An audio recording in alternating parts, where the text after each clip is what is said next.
neutral zone in 1 minute, Captain. Stand by. Approaching neutral zone. I'm getting something on the distress channel. May I remind the captain, the starship enters the zone. Now entering the neutral zone. All right, everybody, welcome to the Neutral Zone. I'm your host, Josh Wagner, as always, with his friend, John Ondo. John, how's it going?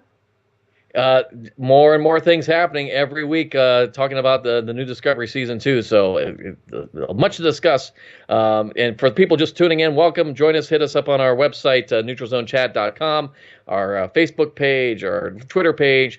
We try to keep comments going. I'm a TV producer, director, writer kind of guy. Josh is an author, does a lot of coaching, personal coaching with folks, and between us both, we know way too much information about Star Trek. Star Trek, right. So, John, we've had a great opener, I think, with Discovery episode or season 1. You know, it was nonstop. It was up, it was down, surprises left and right.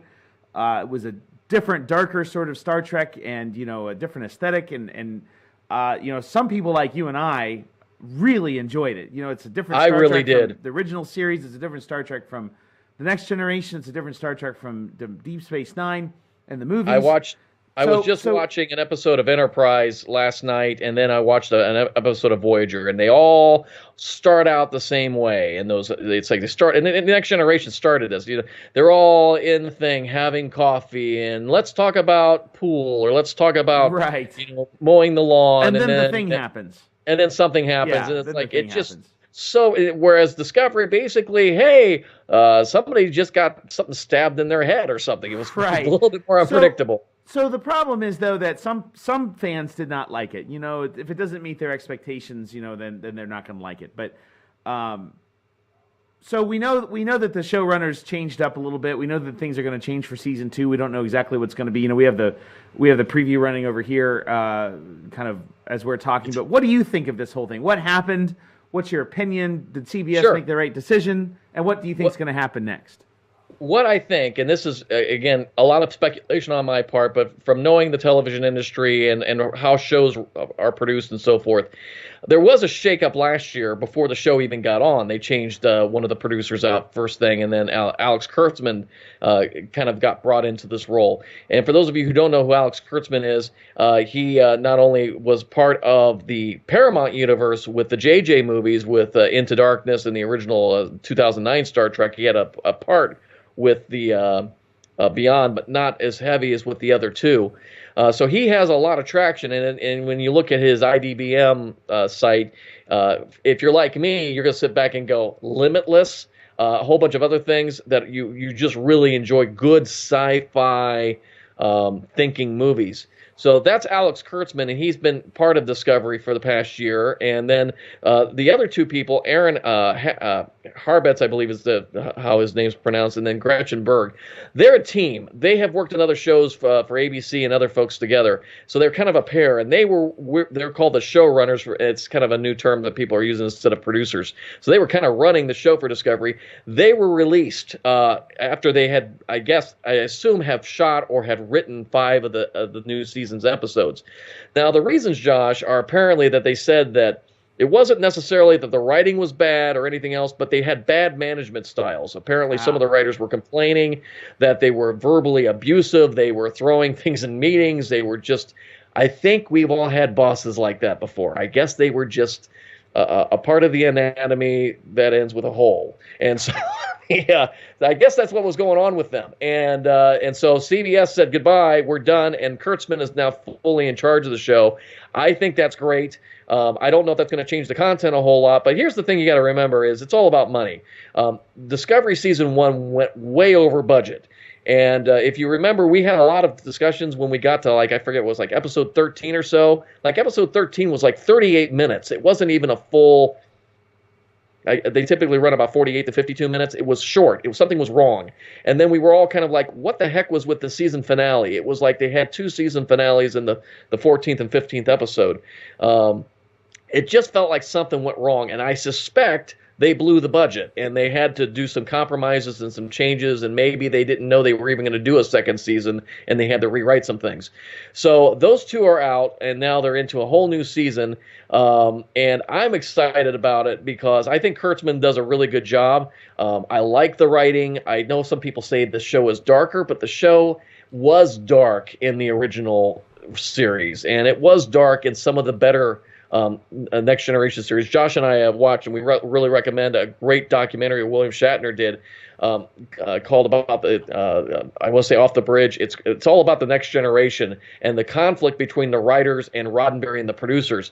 And some of the best episodes of the Next Generation were rejected by Roddenberry because he didn't want these dark, evil episodes, and conspiracy and the Borg. These were all the products when Roddenberry was essentially moved off the show, and the show got really better. So I'm a big fan of the show being dark. I think that's good. I think it makes for character development.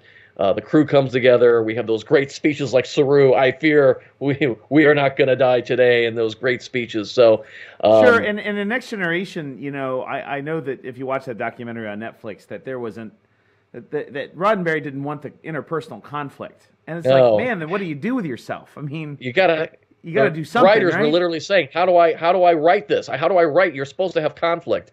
So again, for those of you who maybe just were expecting something else from Discovery, I personally could not have been more thrilled. Most of my friends who did not watch Discovery this year, I've basically told me I didn't watch it because I didn't want to pay $5 on CBS All Access, and I begged them, rent it, get it for a month and watch all the episodes and binge them. But let me get into another point about what's going on. And, a lot of this stuff came from Variety and different sources as far as what's going on with the showrunner. So I think the show's in good shape. And they're going to keep it in budget. And I think, there's some delays getting it out this year, but I think Kurtzman's going to fix that. He's a good producer. But, look at this, Josh. On top of that, what happened in Vegas a couple months ago, they announced they're going to do more short series based on, we're going to look at the life of Khan. We're going to look at something in Starfleet. And suddenly we're going into a whole new world, which I couldn't be more excited about, because it used to be in my era and your era, you had a TV show, and if you were lucky, it was really good. If it was good, it became a movie.